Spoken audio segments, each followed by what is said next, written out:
আরে না না অত ডিফিকাল্ট না। আরে এটা দেখ এখানে কোথা এটাকে ট্রেস কর, এই শ্যাডোটাকে ট্রেস কর, কোথা থেকে উঠে যায় এটা কোলন থেকে উঠে যায়। দেখ এই দেখ এইগুলো হস্টেস আছে, দেখ এই দেখ কোলন হস্টেস আছে, দেখ এই হস্টেসটা দেখতে পাচ্ছেন, এই তো এটা वैसे कॉन्सेंट्रेट टाइम ডায়াফ্রাগমেটিক হার্নিয়া বুঝতে পেরেছিস?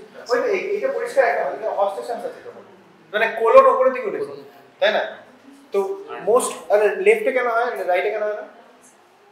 লেফটেই তো মোস্ট কমন ডায়াফ্রাগমেটিক হার্নিয়া, রাইটে কেন হয়?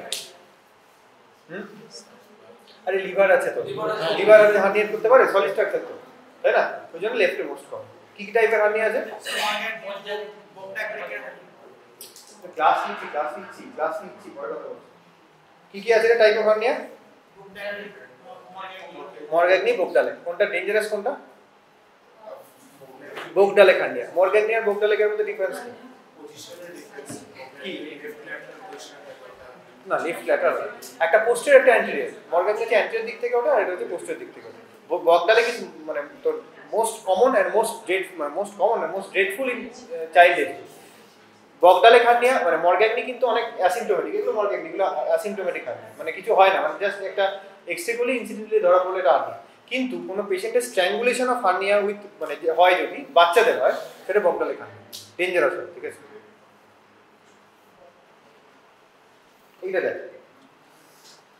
দেখ এগুলোর মধ্যে কি কিছু পাচ্ছিস ডিফারেন্সিয়েটিং পয়েন্ট?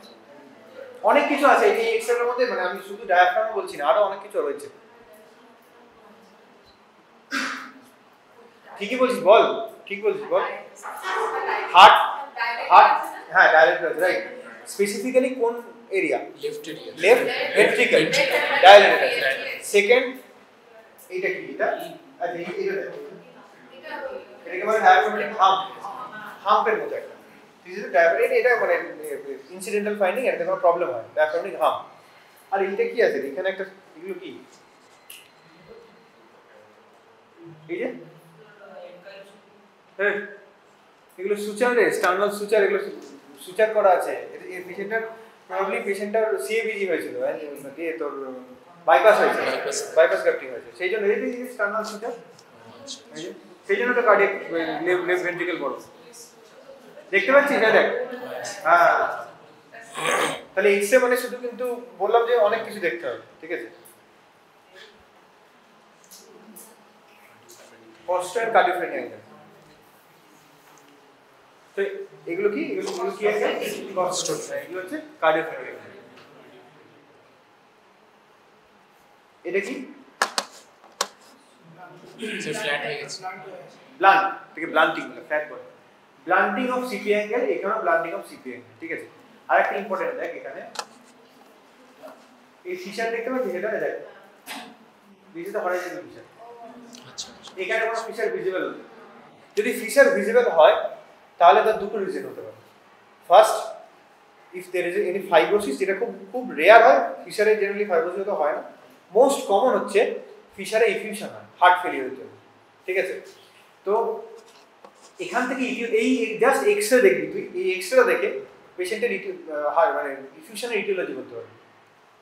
কি কি পয়েন্ট আছে? এটা হার্ট ফেলিয়ারের জন্য রয়েছে। ফার্স্ট অফ অল দেখ কার্ডিয়াক শ্যাডো দেখ, এই দেখ কত এনলার্জড। সেকেন্ড আছে there is a bilateral proliferation, দেখ bilateral CP angle is obliterated. আর একটা কি বললাম? Fissural effusion. ঠিক আছে, এই তিনটে পয়েন্ট আছে। তাহলে এই বাইল্যাটারাল ইফিউশন জেনারেলি হয় যাদের হয়, মোস্ট কমনলি তাদের হার্ট ফেলিয়ারের জন্য ইফিউশন। ঠিক আছে, আর এই পয়েন্টগুলো আছে, তাহলে এই ইফিউশনটা মোস্ট কমনলি, আরো অনেক কিছু ইটিওলজি হতে পারে, মোস্ট কমনলি এটা কিন্তু হার্ট ফেলিয়ারের জন্য। ঠিক আছে, এটা দেখ, এটা লেফট সিপি অ্যাঙ্গেল ব্লান্টিং, তাই তো? তাহলে আরেকটা জিনিস দেখাই, হ্যাঁ এটাও তো ব্লান্টিং অফ সিপি অ্যাঙ্গেল, আবার এটাও ব্লান্টিং অফ সিপি অ্যাঙ্গেল, কিন্তু দুটোর মধ্যে ডিফারেন্স আছে। দেখ ফিশার কোথায় পেলি? না ফিশার দেখ, খুব ভালো করে দেখ, এর শেপটা দেখ, এটা মনে হচ্ছে একটা ডি শেপের, এই যে ডি এর মতো লাগছে, দিস ইজ এ ডি শেপের ডিফিউশন। দেখ ডি শেপের লাগছে না, ডি এর মতো, এই যে ডি এর একটা ধরিস যদি, এটা ডি, বাট এইখানে ইফিউশনটা কন্টিনিউয়াস, কোনো স্পেসিফিক শেপ নেই, আর হাইয়েস্ট পয়েন্ট টুয়ার্ডস দ্য অ্যাক্সিলা, ঠিক আছে, বুঝতে পেরেছিস, অবটিউজ অ্যাঙ্গেল, ঠিক আছে। তাহলে এই যে এটা ডি শেপের নয়, কিন্তু এই নিচের পোর্শনটা তুই দেখতে পাচ্ছিস না, হোয়াইট আছে, বাট এইখানে কিন্তু এই শেপটা দেখতে পাচ্ছিস। দুটো effusion, but this is loculated effusion, encysted effusion, বুঝতে পেরেছিস? এনসিস্টেড ইফিউশন, এনসিস্টেড ইফিউশন মানে না না সিস্টেম ভেতর কম, মানে ইফিউশন পড়াবো যখন, আমি তোকে পড়াবো দেখবি বেসিক্যালি ফ্রি ফ্লো ইফিউশন একটা আছে, নন ইনসিস্টেড যাকে বলে, মানে তুই ইউএসজি করলি বা তুই এক্সরে করলি, দেখলি কোনো সেপটেশন নেই। মানে সেপটেশন মানে কি হয় না, অনেক দিন ধরে যদি কোনো পেশেন্টের কোনো ইনফিউশন থাকে ডিউ টু ইনফেকশন, হ্যাঁ, ডিউ টু ইনফেকশন, ইনফেক্টিভ প্রসেসের জন্য কোনো ইনফিউশন ডেভেলপ করে, মেবি ডিউ টু নিউমোনিয়া আর টিউবারকুলোসিস, তাহলে কি হয়, ওখানে তো এক্সুডেড হয়। আর লং স্ট্যান্ডিং যদি হয় সেটা থেকে না ফিব্রিন ডিফিউশন হয়, এবং ফিব্রিন ডিফিউশনের জন্য ওই যে একটা পকেটে, ধর একটা পকেটে ইনফিউশন আছে, রাইট, একটা এতে এরিয়াতে ইনফিউশন আছে, সেই জায়গাতে ফিব্রিন ডিফিউশন হয়, সেগুলোকে সেপ্টা করে দিচ্ছে, বুঝতে পেরেছিস? This is called septated diffusion or loculated diffusion. তাহলে লং স্ট্যান্ডিং, ওই ইনফিউশন যদি লং স্ট্যান্ডিং থাকে, বা ওই ইনফিউশনটা যদি if the infusion was due to pneumonia or tuberculosis, যদি ওটা ট্যাপ না করিস, বার না করিস, তাহলে এইখানে আসবে, এই ডি শেপের ডিফিউশন হবে আর লোকিউলেটেড ডিফিউশন হবে। ডিফিকাল্ট টু অ্যাসপিরেট, কারণ এটা কিন্তু শেপটা থাকে, তো তুই কোথা থেকে পিক করে বুঝতে পারবি, ঠিক আছে? এটা কি আছে বলতে পারবি? কোন ডিফারেন্সিয়েটিং পয়েন্ট বুঝতে পারছিস কি আছে?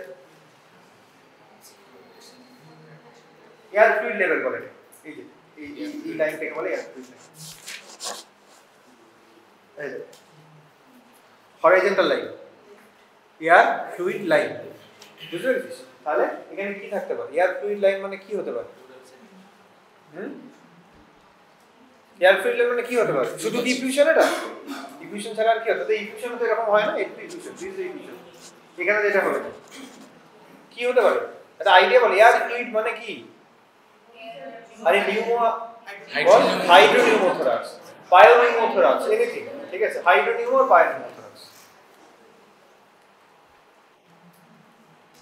হ্যাঁ, তো এটাও তো একটা এয়ার ফ্লুইড লেভেল, এই যে স্যার এটা ক্যাভিটেশন তো, দিস ইজ নট সেম, কেন এটা ক্যাভিটি, এটা কেন এটা ক্যাভিটি নয়, কেন এটা কেন হাইড্রোনিউমো? সেকেন্ডারি টিভি, সেকেন্ডারি টিভিও প্রাইমারি টিভি বলছি কেন, মানে ভাই এই এক্সরে থেকে কেন ডিফারেন্স? এটা আমি বলছি হাইড্রোনিউমোথোরাক্স, ওটা কি, ওটা অন্য কিছু, কি ওটা ক্যাভিটেশন মানে শুধু ক্যাভিটি? সেকেন্ডারি টিভি মানে টিভি যেখানে হচ্ছে স্যার, মানে এটা কি? আরে ক্লাস করিস নি তাহলে, বা ক্লাস ভুলে গেছিস? আমি এই এক্সরে দেখিয়েছিলাম ক্লাসে, অ্যাবসেস, লাং অ্যাবসেস, এটা লাং অ্যাবসেস, এটা হাইড্রোনিউমোথোরাক্স। কেন ডিফারেন্স? এটা ডিফারেন্সিয়েটিং পয়েন্ট কি দেখ, এখানে air fluid level is through and through, দেখ একদম পুরো through and through air fluid level, আর এখানে একটা ক্যাভিটির মধ্যে জাস্ট ছোট্ট একটা জায়গাতে এয়ার ফ্লুইড লেভেল। তো this is abscess and this is hydropneumothorax or pyopneumothorax, ঠিক আছে? ঠিক আছে, আজকে এইটুকু থাক, নেক্সট আরো নেক্সট দিনে আমি আরো তিনটে আর বাকিগুলো পড়ে দেবো, ঠিক আছে? আর ইসিজি পড়ে আসবে, ধরো ইসিজি আমি কিন্তু জিজ্ঞেস করবো, হ্যাঁ, ইসিজি বেসিক ইসিজি, ঠিক আছে? স্যার কিছু হইতেছে উপরেরটা, ওটা স্যার লোকিউল ফরমেশনের আগের স্টেজটা বলুন। হ্যাঁ, রাইট, আচ্ছা এটা লোকিউল হ্যাঁ, ফরমেশন, এটা ফ্লিপ নো, এটা লোকিউল, ঠিক আছে?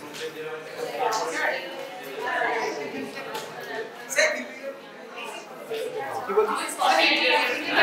পিপিটি দিতে বলছে স্যার। পিপিটি পিপিটি কি বুঝবি? দিয়ে দেবো সব এক্সরে দেখবি, ঠিক আছে? ওই জায়গা করে হবে না, এক্সরে তো অনেক আছে, প্রচুর এক্সরে আছে, কিন্তু আজকে যারা গেছিল, আজকে কারা গেছিল সে ক্লাসে একটা এক্সরে দেখালাম না, আজকে একটা এক্সরে দেখিয়েছি তো, ওই এক্সরে দেখলি তো, সুন্দর এক্সরেটা, খুব ভালো এক্সরে একটা, ওদের দেখিয়েছি, দেখে আসি, ওটা এতে আছে CC1 এ আছে পেশেন্টটা, ভালো এক্সরে, CC1, হ্যাঁ ওরা জানে, ওদের কেস দিয়েছে, ঠিক আছে? এক্সরে দেখতে হবে, এক্সরে ইসিজি তুই 100টা ইসিজি দেখলে একটা ইসিজি অ্যাবনর্মাল করতে হবে,